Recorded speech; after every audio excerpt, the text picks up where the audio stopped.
Du coup, moi c'est Elisago, donc j'ai fait un bac scientifique normal quoi. Et en sortant du lycée, du coup, je me suis orientée vers un DUT MMI, métier du multimédia et de l'internet, parce que j'étais un peu curieuse de tout ce qui était audiovisuel. Et puis, comme c'était un DUT qui était assez polyvalent, je me suis dit que c'était l'occasion d'approfondir des domaines que j'avais pas eu l'occasion de connaître au lycée, parce que c'est découpé en trois pôles. Donc, il y a un pôle plus informatique, un pôle plus communication et un audiovisuel. Donc, je voulais étudier un peu tout ça. Et donc, à la fin de ce DUT MMI, j'ai fait un stage dans une maison d'édition de manga, Kana, en Belgique. Et du coup, c'est à la suite de ce stage que je me suis dit que je voulais continuer dans la branche communication, parce que j'étais community manager et webmaster avec mon tuteur. Et donc, j'ai poursuivi sur une licence 3 audiovisuel et médias numériques à Lyon, dans l'optique de continuer sur un master. C'est pour ça que j'ai fait une licence 3 générale et pas une licence pro, parce qu'à la suite d'un DUT, on peut choisir licence générale ou plutôt pro. Donc, j'ai continué sur une licence générale. Et du coup, après cette licence, j'ai appris l'ouverture d'un master du coup CDL, conception de dispositifs ludiques à Metz. Et donc j'ai postulé et ce qui m'a attiré du coup sur la formation, c'était déjà le fait qu'il y ait une formation publique liée au ludique, c'est assez rare. C'est vrai qu'en général, toutes les écoles qui sont liées au jeu, c'est des écoles privées, et puis c'est assez spécialisé. Donc là, c'est vrai qu'un master dans ce domaine, ça m'a beaucoup intéressé. Et puis de pouvoir continuer dans l'infocom, mais justement vers des domaines plus ludiques. C'est ça qui m'a dans un premier temps donné envie d'aller dans le master. Et donc me voilà en deuxième année maintenant, en stage de 6 mois du coup pour clôturer mon master à Minge, audiovisuel, médias interactifs, numériques et jeux.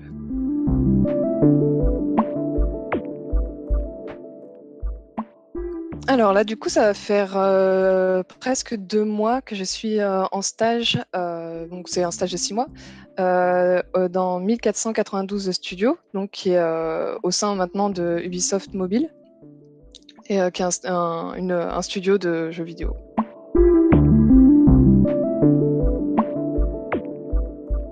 Ouais, en fait, 1492, ils font de la série Is It Love, qui est c'est des séries de jeux sur mobile exclusivement.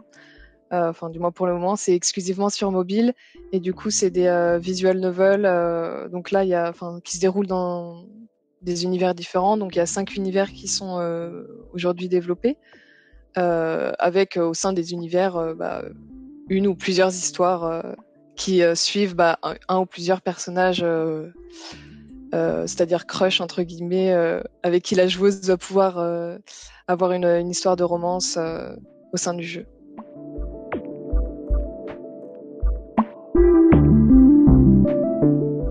Oui, du coup, c'est la première fois que je travaille dans un studio de développement de jeux parce que, du coup, avant, comme mes études étaient plutôt orientées vers la communication, j'avais pas eu l'occasion de m'orienter vers le domaine ludique. Et c'est vrai que le master, c'était l'occasion, justement, et un peu mon objectif en entrant d'ailleurs dans le master, de m'orienter plus vers le ludique et du coup, d'avoir l'occasion d'avoir une expérience dans le domaine du ludique, des jeux vidéo, c'est top.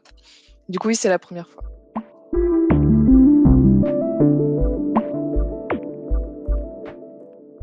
Alors du coup, ma fonction c'est éditorial interne, donc c'est un poste assez polyvalent au sein de l'équipe éditoriale. Ma tutrice est assistante éditoriale.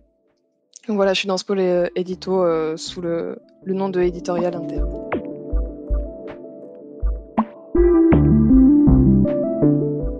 Alors ouais, comme j'ai dit, c'est assez polyvalent, donc ça peut aller de relecture. Je fais pas mal de relecture, surtout en ce moment. Il y a des missions qui vont s'ajouter par la suite au fur et à mesure des projets. Je pourrais détailler plus tard dans la suite les différents projets, mais du coup, ça va de la relecture des jeux ou de produits transmédia. Donc, il y a les jeux vidéo, mais il y a aussi des livres qui sont faits à partir des jeux. Du coup, pour l'instant, j'étais pas mal sur la relecture justement de ces livres à côté des jeux. Du coup, regarder si c'est bien cohérent avec l'univers, avec les personnages, parce que du coup, c'est des livres qui reprennent soit carrément une histoire du jeu, soit c'est une histoire originale à partir d'univers et de personnages qui existent dans les jeux. Donc voilà, regardez que tout ça colle bien. Et je m'occupe aussi de refaire les bibles et les fiches personnages donc en interne. Donc soit qu'après on donne à des intervenants externes ou même pour les personnes au sein du studio pour que ce soit plus clair. Donc tel univers, qu'est-ce qu'il y a dans tel univers, les personnages de cet univers, des informations détaillées pour que ce soit plus pratique après de travailler avec. Donc voilà, c'est beaucoup de relecture, travail de cohérence d'univers et du suivi de projet, voilà, que ce soit soit relecture, soit sur les jeux. Donc pour l'instant, c'est à ça que consiste une grosse partie de mon travail. Après, il pourrait, enfin, comme j'ai dit, c'est assez polyvalent au sein de l'équipe éditoriale. Du coup, je pourrais être amenée à faire d'autres choses peut-être plus liées aux jeux, comme là, ça commence un petit peu, mais quand il y a des nouveaux jeux qui sortent, de checker si c'est cohérent, comme j'ai dit, avec l'univers ou même l'histoire en elle-même. Voilà, de discuter avec les scénaristes pour voir la cohérence de l'histoire.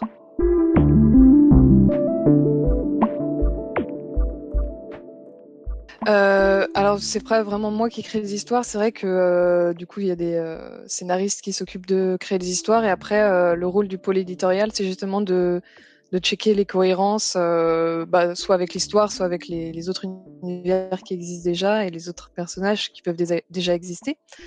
Et comment on écrit pour du coup des visual novels, on n'anticipe pas vraiment les choix, je dirais. Enfin après c'est des contraintes qui sont imposées aux scénaristes quand ils créent les histoires. Mais c'est vrai qu'il faut prendre tout un. Enfin c'est pas comme si on écrivait une histoire pour un autre support. Le support du jeu et du jeu mobile en particulier, c'est assez particulier, donc il y a des contraintes à prendre en compte et des contraintes qui sont liées aussi au studio et aux spécificités des histoires qui sont écrites justement pour le studio. Par exemple là pour Studio 1492, il y a des contraintes par exemple de décor ou de personnages, donc des contraintes, c'est-à-dire en termes de nombre quoi. On peut pas faire un nombre de décors infini ni un nombre de personnages infini dans une histoire, ce serait trop chronophage et trop compliqué à développer. Donc, faut prendre ça en compte quand on écrit une histoire. Et c'est aussi le rôle du pôle éditorial de vérifier que telle histoire est réalisable et pose pas trop de problèmes une fois après pour la mise en scène, pour la suite de la production.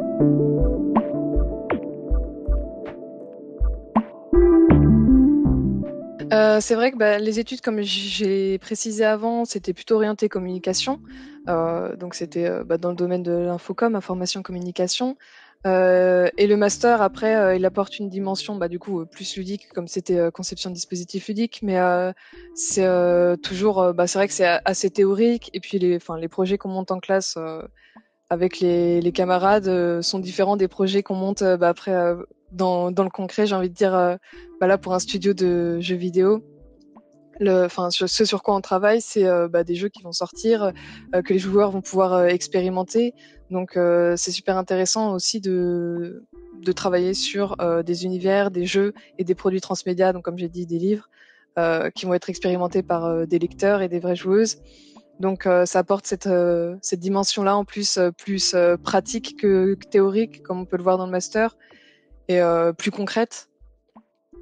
Du coup, donc c'est vrai que le master, on apprend plein de choses comme la gestion de projet, la prise de recul aussi, et la prise en compte des contraintes ludiques pour réaliser un jeu, pour écrire une histoire. Donc les deux se complètent en fait.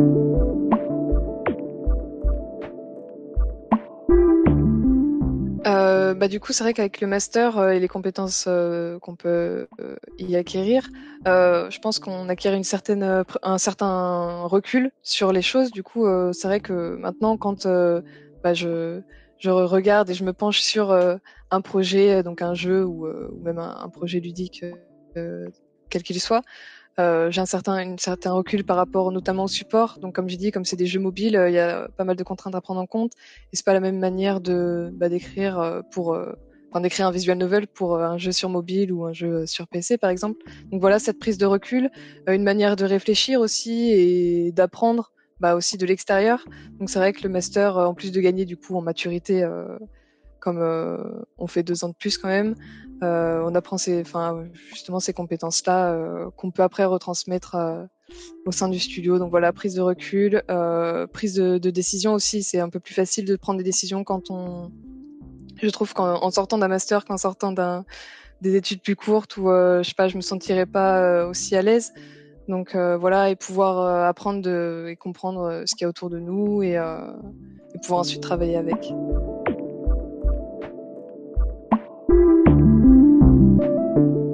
Et ben en fait, comme c'est un studio assez, j'allais dire petit, bah, c'est au sein d'Ubisoft, mais c'est quand même un esprit petit studio. C'est-à-dire qu'il y a, il me semble, une trentaine de personnes. Donc pour un studio de jeux vidéo, c'est assez, assez petit. Et du coup, ce qui est bien, c'est qu'on peut chacun échanger avec les autres, donc les autres équipes.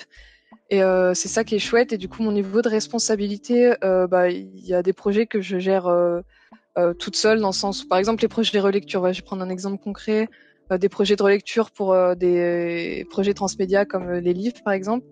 Il y a des séries que bah, je vais relire toute seule, en accord avec bah, du coup ceux qui s'occupent exclusivement de la publication des livres chez Ubisoft. Et du coup, je vais relire, mettre des commentaires du coup sur ce qui me paraît incohérent ou sur les passages, enfin mettre quelques suggestions, voilà. Et ensuite, je montre à ma tutrice qui valide, qui me dit ce qu'elle en pense. Mais bon, en général, on est plutôt d'accord.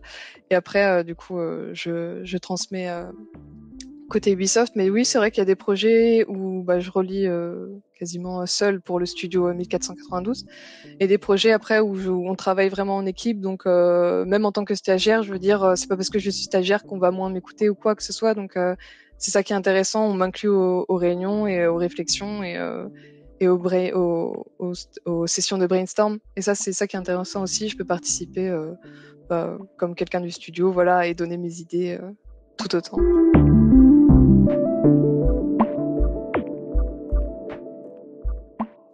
Bah oui, parce que c'est quelque chose qui me plaît beaucoup, c'est un domaine qui me plaît beaucoup. Et c'est vrai que le master, du coup, m'a donné l'occasion de pouvoir faire un stage dans les jeux vidéo.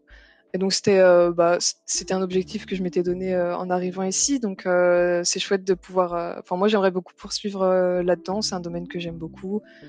Donc, je pense que si je peux, je resterai dans ces domaines-là pour le moment, en tout cas.